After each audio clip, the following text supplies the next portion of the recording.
जी हाँ, साधारण दिखने वाली प्रेगनेंसी भी कभी कभार कॉम्प्लिकेट हो जाती है।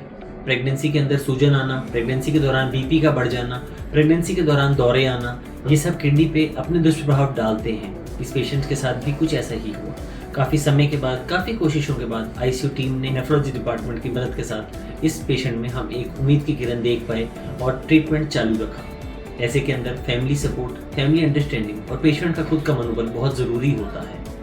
आगे भी इस प्रकार से हम अपनी कोशिशें जारी रखेंगे।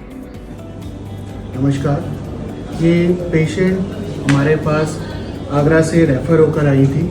इनका सिजेरियन हुआ था। सिजेरियन होने के बाद इस पेशेंट का यूरिन बंद हो गया था, उसकी वजह से फेफड़ों में पानी भर गया था और पेशेंट को वहाँ वेंटिलेटर पर लेना पड़ गया था।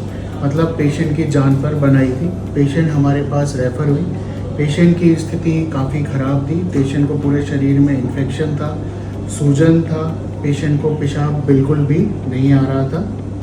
यहाँ हमने पेशेंट को मैनेज करना शुरू किया, इन्फेक्शन को कंट्रोल करना शुरू किया और एंटीबायोटिक्स और डायलिसिस पे पेशेंट को लिया। उसके बाद पेशेंट धीरे धीरे इम्प्रूव करने लगी, परंतु बीच बीच में कुछ इवेंट्स होते रहे। जैसे पेशेंट ने 2-3 दिन बाद इम्प्रूवमेंट के बाद उसके लैट्रिन से खून आने लगा, हीमोग्लोबिन गिरने लगा। हमने एंडोस्कोपी कराई और एंडोस्कोपी में उसके पेट के एक ब्लीडर मिला। वहाँ हमने तुरंत ही गैस्ट्रो विभाग से संपर्क करके उसको क्लिप करवाया। इसके बाद पेशेंट को एक बहुत ही रेयर स्किन डिजीज़ डायग्नोज की हमने, जिसे स्टीवेंसन जॉनसन सिंड्रोम कहते हैं। उसका इलाज शुरू किया। पूरे इस हमारी यात्रा में नेफ्रो डिपार्टमेंट हमारे साथ था, एज ए लीडिंग टीम काम कर रहे थे और हम as a critical care team उनके साथ एसोसिएट होकर पेशेंट पर जी जान से जुड़े हुए थे। उसके बाद हमने पेशेंट को गैस्ट्रो विभाग से बात करके जब क्लिप कराया, उसके बाद उसका हीमोग्लोबिन गिरने लगा। पेशेंट को इन्फेक्शन में इम्प्रूवमेंट आने लगा।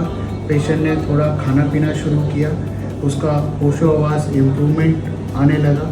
पेशेंट को धीरे धीरे हम एंटीबायोटिक्स कम करते चले गए और ग्रेजुअली पेशेंट का जो यूरिन आउटपुट है वो इम्प्रूव होने लगा।